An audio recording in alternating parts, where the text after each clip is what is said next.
What's up, guys? Josh Lyle here at TheCardGuyz, and well, I'm back from Pro Tour London, and well, the ProQuest season for the next Pro Tour is already well underway. Uh, and today I'm going to be bringing you guys my deck tech for Fang Dracai Blades. This is a hero that I've been enjoying quite a bit recently. I didn't take him to Pro Tour, but I still really like him a lot. And this is a deck that has gone through a lot of iterations. And a lot of wisdom, I think, has gone into the construction, the ratios, and the game plans of this deck. So yeah, I'm going to break down all the cards for you guys and talk about the sideboard and all that. If you want a full guide for all the matchups and stuff like that, that is available on the Card Guys Patreon. So you guys can check that out in the link below. So let's just jump into it. Well, let's go. This deck tech is being recorded at the very, very beginning of week 2 of the Singapore ProQuest season.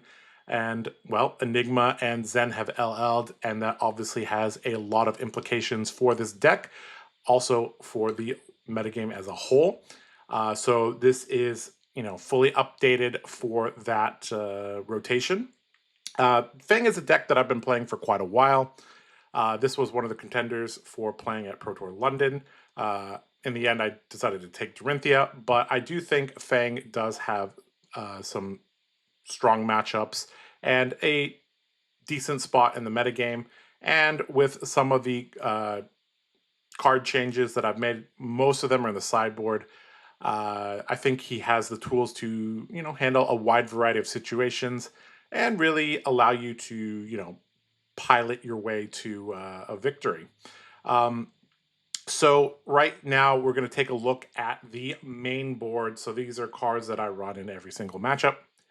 And then we'll obviously talk about the sideboard. Now you might notice that, hey, there's not that many cards here for a main board, and that is true because very, very similar to other warrior decks, a lot of the strength of playing as a mid-range deck, which I do think Fang is a mid-range deck. Inherently, most dual-wield Valiant Dynamos wearing warriors are, is that you're able to adapt to situations. You can either speed up or slow down as you see fit. So let's just go through some of the cards and, I guess let's first talk about like the general philosophy of this deck. So the philosophy of this deck is we're going to try to get Fang's hero ability online, and then we're going to try to outgrind them with cards like Hunsend, with like Blade Flurry that's been turned into Draconic Blade Flurry. And, be tricky with our attack reactions, our ability to sidestep. We have some attack action cards as well. And we have just enough blues to basically power through the early game, and they convert pretty well in the later game as well as either blocking cards like Relentless Pursuit, Glint, which is very, very good in the second cycle, and even cards like Tip Off has some nice applications as well.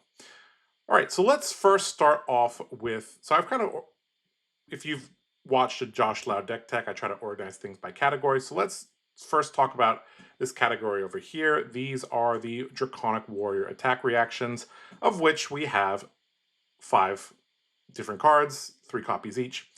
Up first, we got Affirm Loyalty. This is a card that is very, very strong, and this is a card that helps you get to your 3 fealties very quickly. Obviously, this needs to be played on the second chain link, but there are many ways to do that. Something as simple as Tooth of the Dragon will help you with that, or even things like Oath of Loyalty, or even a March of Loyalty if you have a pledge fealty, right? So there's many, many ways to get to play Affirm Loyalty on the second chain link, and obviously that's what you're going to try to do. Similarly, we have some other 2-block. You know how much I hate 2 blocks, but they are a necessary evil. 2-block attack reactions. We have Blistering Blade. This is just extra value. It's also a Draconic card. It is a perfectly functional 1-card hand once you're turned on. And, just is above rate and, of course, costs 0. That's something you're going to notice throughout the whole deck is that a lot of things cost 0. In fact, I think the only thing that costs 1 is Tip Off and some of the cards on the sideboard. Searing Gaze, this is very similar to Scar Tissue up here. This just provides a mark. Now, Searing Gaze does need to be played on the second chain link, whereas Scar Tissue just needs to hit. But, you know, again, very similarly to Affirm Loyalty, this is a card that just helps fuel your engine and is decent once you've been turned on. Hunsen, this is a card that you're obviously going to be blocking with early and playing this late. This is extreme amounts of value later in the game. And this is one of the things that helps you make up for the fact that you are potentially pitching 2 reds to fuel your turns before you're turned on. Hunsen is extremely strong against the fatigue matchups as well, because you're able, especially if you pitch stack 2 of them next to each other, you're able to suddenly burst one of the chain links for an immense amount of damage, especially if you're playing against another hero that does not shuffle their deck. You can kind of keep track of what they're pitching, and you can basically time your Hunt's End, to finish them off. There are also some other anti-fatigue tools in the sideboard, but this is definitely one of the most important pieces. This is a card that in certain matchups, you're basically never going to want to block with this card. Even if this is, even if you see this, before you've obtained 3 fealties, the power level of this card is just too high in combination with other cards because, like I said, you can burst either the first or second chain link. Very, very important card. Another card that is also quite important is Long Whisker Loyalty. This is kind of a complicated card with a ton of text on it, but basically it is like your E-Strike. You can basically choose what modes you want, whether it be a pump, whether it be an additional attack, especially on a Fire and Brimstone turn, or just to mark them. Generally, this is a card that you're going to want to arsenal because this gets a lot of benefit from being played as the second chain link, because you get to pick multiple modes. So this combines very, very well with Oath of Loyalty. Oath of Loyalty combines well with a lot of these attack reactions. But yeah, so this is definitely a card that you're going to want to need to set up a little bit. If you're just kind of playing this as a Blistering Blade, basically, it's not the greatest, but yeah. It does block 3, which is good.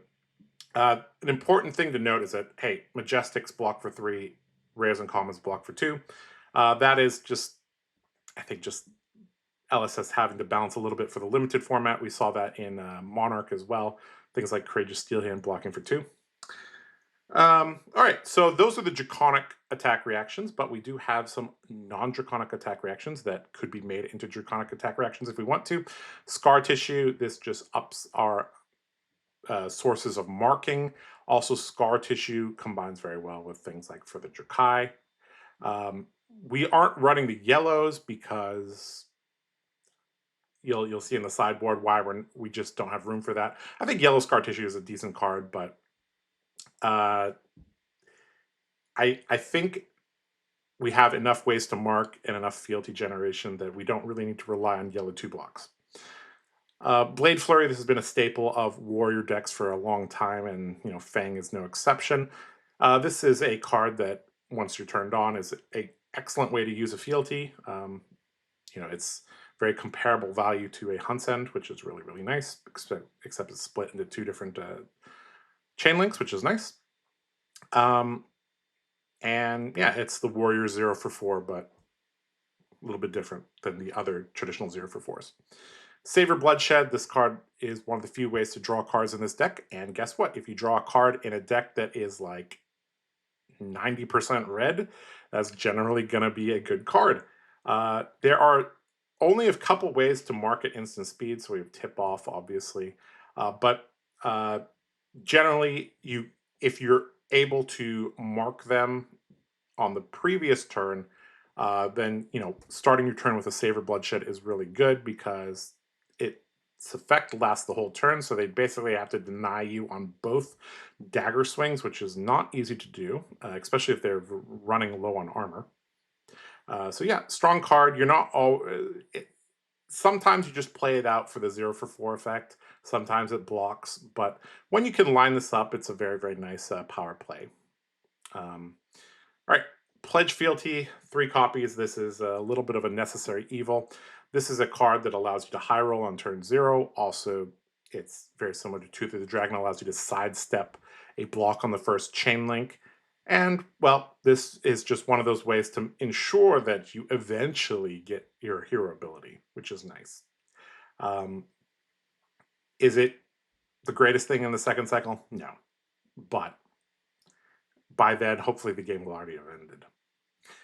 Got 3 copies of Tooth of the Dragon. Yes, more no blocks, but this, very similarly to Pledge Fealty, is important for keeping your opponent on their toes. They don't know whether you're going to pump the first dagger or the second dagger. And the nice thing is that Tooth of the Dragon allows you to basically, they lose a little bit of value if they block the first attack. So a strong card. Also, it is one of the cards that, if you're in the mid game and you've already got your hero ability online, you can block with 3 cards, probably for 8, maybe for 9. And then your 1 card play of Dagger Tooth, Dagger Dynamo Reset is pretty good value. Definitely above rate. So we're playing 3 of those. So yeah, that's kind of the core of the deck there. We have several attack action cards. Now, you might be looking at this and be going, Josh, where is Blaze Headlong? It's not in the sideboard either. Blaze Headlong, I feel, is a card that was necessary when Enigma was around, very similar to Jagged Edge. We had to run Jagged Edge against Enigma. But I don't actually think Fang utilizes Blaze Headlong that well. There are other ways to get 0 for 4 value, and I don't like 2 blocks, and you basically have to play it in the middle of the chain, which is okay, but I I think there are basically better uses for our sideboard slots, and we could basically get away with just having these as our 0 for 4s. So Oath of Loyalty, obviously this card is really good. It does have a little bit of a downside in that you can only play Draconic cards after that. So there's a little bit of a, it could strain your fealty, or strain the amount of fealty that you have, because maybe you have to convert things into Draconic cards before you want to. But you know, it's a card that synergizes well with things like Long Whisker, you know, Affirm, and yeah, it's a solid card. For the Dracai, this is one of the, you know, pre turn on. It's like if you line up a mark into 4 of the Dracai and they really like their hand, you basically get 2 fealty and 4 damage, which is ridiculously good. Later, it could just be used as, you know, to maintain your fealty. And if you have a large hand, this can be a chain ender. Very similar to that, March of Loyalty could be used as a chain ender, could be used in the middle of the chain, and it has some synergy with tip off. Like if you mark them at instant speed and then you hit them, you get the fealty, then March of Loyalty will get go again. This card is, it it's not as good as it looks, and it's not as bad as it looks. This card is a card that kind of just fulfills a nice role in the deck, and it blocks for 3. Like it's pretty good. Um, if you really like your Blaze Headlongs, just switch them out for this. That's I wouldn't be too angry. Okay, so that's the attack actions here in column 3. Over here on the right, we have our blues. Like I said at the very beginning, Glint the Quicksilver is a very useful blue in the second cycle. This is obviously not good in the first cycle. If you have to use this for go again, that's really not where you want to be.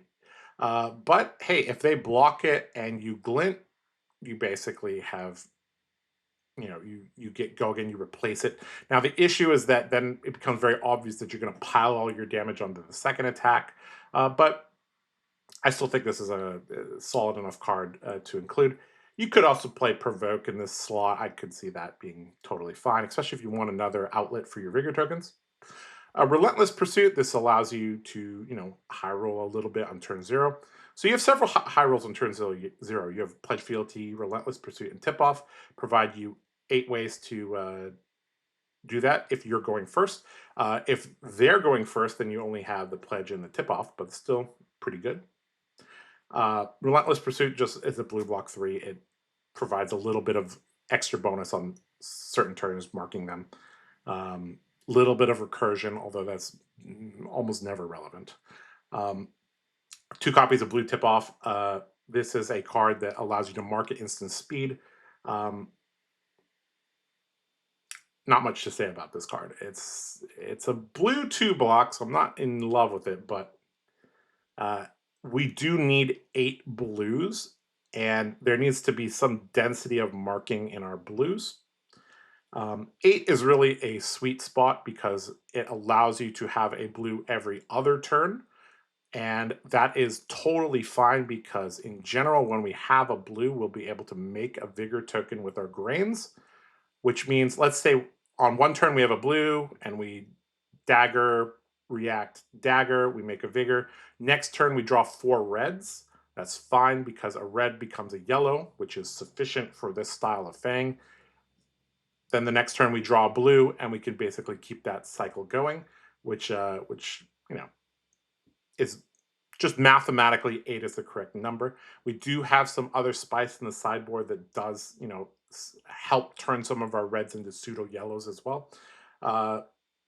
So yeah, in terms of the energy base, I think this is kind of the way to go. This allows you to have enough blues for your early game, but allows you to have a ton of gas once you're turned on. All right, so that is the main board. Let's take a look at the sideboard. The sideboard is much, much more complicated because, well, you need to really know your matchups. So let's get to that right now. All right, guys, let's take a look at the sideboard for the Fang deck. So let's first start off with the equipment. This is a very, very standard equipment loadout. We have dual Obsidian Fire Veins, obviously. In terms of helmets, we're running just Crown of Providence. You could run Kabuto as well. However, with Enigma leaving and Warriors not being super prevalent in the metagame, I don't think you need Kabuto as much as I like that card. Yeah, you could get away with just Crown of Providence. That gives us an extra sideboard slot. And obviously, Crown of Providence being able to filter a card is quite nice for Fang because anything you draw is probably going to be gas. Speaking of gas, we have Grains of Blood Spill. This is very, very important. I talked a little bit about the 8 blues, and the reason that we can get away with having 8 blues is because of Grains of Blood Spill. This basically allows us to have a Vigor token that will cycle from turn to turn to turn, especially once we're at 3 fealty. And we can use that eventually for cards like Endear Devotion or just pouring it into bracers. Or we could use it for dealing with arcane pings from things like Sigil of Suffering. In terms of the other 2 equipment pieces, Brave Forge bracers, not much to say there, other than sometimes breaking the chain. You don't want to break the chain, right? So you need to kind of think about whether or not you want to use Brave Forge bracers. And Valiant Dynamos, well, this is the way that we extract 1 extra value turn after turn after turn, because attacking twice with weapons allows it to reset. In terms of Arcane Barrier, we're just running a single copy of Arcane Barrier in the head slot. Obviously, this comes in against wizards and against decks like Aurora and Florian. If you know that they're on Scepter, if they're not on Scepter, you could just forego it, but it might just be better just to run the Null Rune Hood against them in general. So yeah, that's the equipment slots. Pretty straightforward. There are some other builds that you could experiment with the new Dragonflight boots. I've seen some people running around with Tunic. I don't really agree with that, but there's different ways to run it. You could run it with Gallantry Gold as well if you want to explore that route, but I think this is just the most standard and solid way to play. All right, let's take a look at, I guess we'll kind of go left to right. So we have 3 copies of Endear Devotion. Now, this is one of the few cards in the deck that costs resources. Very, very similar to, Affirm Loyalty, obviously, but costing 1, dealing 1 extra damage. This is brought in against games where you expect the game to go longer, primarily things like Florian, for example. This allows you to get online a little bit faster. The downside of having a card that, you know, could be potentially very clunky, is way less punishing against slower decks. Like against faster decks like Aurora, you draw it in Dear Devotion and 3 other reds, you're like sad because your hand doesn't convert in the way you want it to. But yeah, this is just some extra gas that you might need for the end of the game. Also, it just enables you to get 3 fealty faster, which is important against the very, very defensive decks because we basically have to ensure that we play out as many cards as possible. 3 copies of Battlefront Bastion. This is just for the Prism matchup. Basically, it's a 7 power popper, and if they try to do something really crazy with Figment of Triumph, assuming this is blocking a Herald of Triumph, you know, you might even be able to blow them out with another D-React, right? So, but generally 7 power gets the job done, and yeah, this is probably the best popper that exists at the moment. You know, you could be running Blanche, you could be running some other cards, but I think if you're not running a huge density of poppers, Battlefront Bastion is probably the best. Yeah. All right.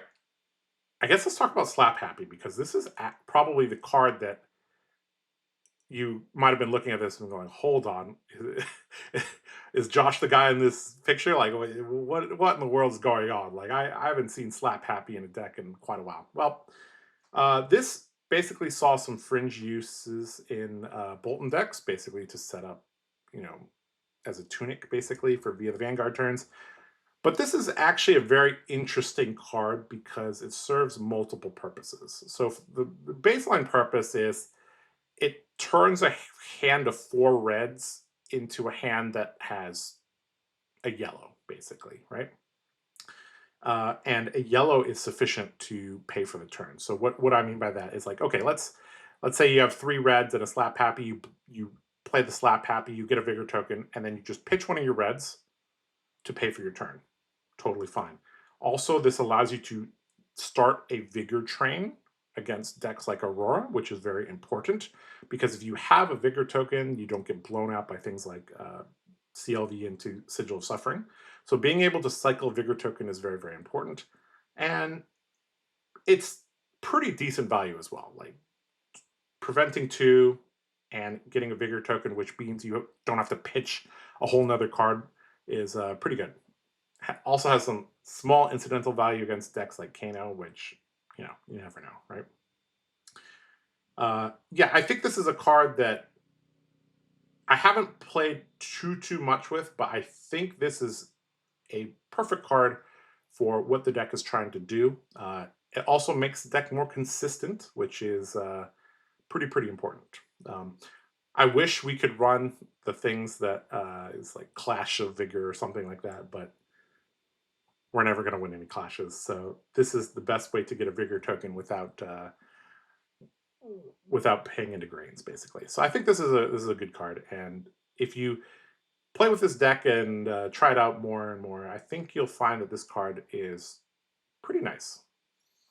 In terms of defensive cards, we have a lot of defensive cards, so let's go through them right now. Let's start with the middle section here. 2 copies of Smokeout. This allows you to get online faster against those aggro decks like Aurora. Obviously, this is going to be turned on all the time against Aurora. They're sending reds left and right at you. But yeah, basically enabling you to get an extra mark or 2. On average, is probably just going to be 1 mark, right? Which could be a big difference. Yeah, we got 2 copies of Loyalty Beyond the Grave. Now, obviously, you could play 3 if you want, but I think this is a card that you only bring in against really long matchups. The only time you'd really want a 3rd copy is against decks that might banish things from your graveyard, like New. That would be kind of annoying to only have 1 Loyalty Beyond the Grave, but that's okay. I think having 2 copies is the right amount of value. So you basically get a red 3 block and then a red 3 block, and then it will give you a card, which is probably worth 4. And basically, this allows you to play a little bit above rate on a longer game. And having an extra D-React is quite useful since I think that Assassins are going to be a little bit more prevalent. Also, you know, it's a pretty cool looking art. It's pretty sick. We got 2 copies of Sigil of Solace. This is another way for us to extend the game against certain decks, and it allows us to sidestep things. In a longer game where we have a bunch of fealty, this is basically very similar to Tooth of the Dragon, except it's gaining 3 life, which extends the game, which is generally going to be good for us since we want to play every card in our deck against very, very defensive decks. Yeah, the reason we don't have a third is because we kind of needed room. That's why, you know, all 3 of these cards are cut down to 2. Over here, we have the classic best D-Reacts in the format, Sink Below. I don't need to explain Sink Below and Shelter. They're obviously very, very good. If you don't have Shelter, play Fate Foreseen. Fate Foreseen is fine. It allows you to see what you're going to draw with Loyalty. That's all you got. Currently is pretty good in this meta. Against Aurora, obviously it'll stop the sword attack. And then, what have I been saying this whole deck tech? If you are running like 90% reds, a random draw is going to be pretty good. So yeah, we have those defensive cards just to allow us to extract a little bit of extra value and, you know, survive until we can extract enough value from the fire veins and the fact that we have fealty and we don't have to pay for things. All right, down here, these 3 cards are all one-ofs. Now, obviously, we can't run extra Fire and Brimstone or Imperial Seal of Command because they're legendary. But these 3 cards have a very, very important purpose in that this is our way to kill very, very defensive decks. So let me talk a little bit about that. So what you would try to do is you would obviously get your hero online. We would go to 2nd cycle, maybe even 3rd cycle. Sometimes the thing just pops up and you just go with it when you see it. But you basically put one of these into the arsenal and then you wait till you draw the other one. And preferably you would also like to have 2 copies of Loyalty be on the grave in the graveyard. And then at the beginning of turn, you would pop this, draw an extra card, and then you would play Sharpened Senses. And then if you have a Vigor token, you would use the Fire and Brimstone on the first attack. If not, you play it on the second attack, which is totally fine. And basically, you get to go 4 wide, maybe even further if you have Long Whisker Loyalty. And if you have a heavy attack react, you can push it on any of the 4 attacks that you want. And basically, this is a very, very large burst of damage that often gets the job done. In combination with Imperial Seal of Command, if you know that they have a D-React in Arsenal and they potentially drew another one, you could pop the Imperial Seal of Command, which would deny the ability to play D-Reacts. Also, on hit, it would blow up their Arsenal. So this is a very, very good way to give a large burst of damage. Yeah, you can play Imperial Seal of Command out at the very, very end of the chain, which is quite nice. Also, now you have to be a little bit careful because this is a generic action. So if you like play this as your action, you would lose your fealty unless you made this a draconic card. So that is something to be aware of. But overall, this card can get a ton of value because it's basically guaranteed to blow up their arsenal, assuming they don't have things like Oasis as a D-React. So yeah, very, very strong card. This 2-card combo is quite important for ending the game. This deck does have a little bit less damage than the decks of maybe 2 weeks ago. There's no Jagged Edge. There's no Blaze Headlong in this deck. So your damage output in a ultra long game is a little bit lower. So you are kind of reliant on being able to competently set up this combo in terms of timing and execution as well. So yeah, so these are 3 cards that are very, very, very important. Get used to this combo, basically. Okay, well, we've talked about the whole deck. If you guys want a full guide in terms of the matchups and all that, that is going to be on the TheCardGuyz Patreon. If you're still here, thank you so much for watching the video. I will be trying to push out some more deck techs for other warriors in the coming couple days. So yeah, well, this has been Josh Lau with the Card Guys. Thank you so much for watching. Go play some games of Fang. He's a ton of fun to play. And I think this is a deck that's going to reward you the more and more you play it. There is a lot of piloting intricacy in terms of, especially before you're turned on. You basically have to take some damage to get your hero ability online, and knowing when to basically go all in and try to get your 3 fealties is quite skill testing. Also, this sideboard is somewhat complicated because you have to know exactly when to bring in certain cards. These are all fairly situational, and this is a deck that's going to take a little bit of time to get used to. I still don't feel like I'm playing him at 100%, even though I've been playing him quite a bit the last 2-3 months. But yeah, I think this is a great place to start for any aspiring warrior player, anybody that just enjoys, mid-range flesh and blood. All right, well, enough babbling. This has been Josh Lau with the Card Guys. Thanks for watching. Have a good day. See ya. Hey man, did you get the KO deck in Worlds? No one's doing that, okay? Like, Courage of played whole horse now. Don't kill him. You're getting greedy. Put him in the middle for now. That's perfect. All right, next year. RTN champion. We're gonna have to order a couple more. Thanks for watching the video. Here's some more Card Guys videos you might enjoy.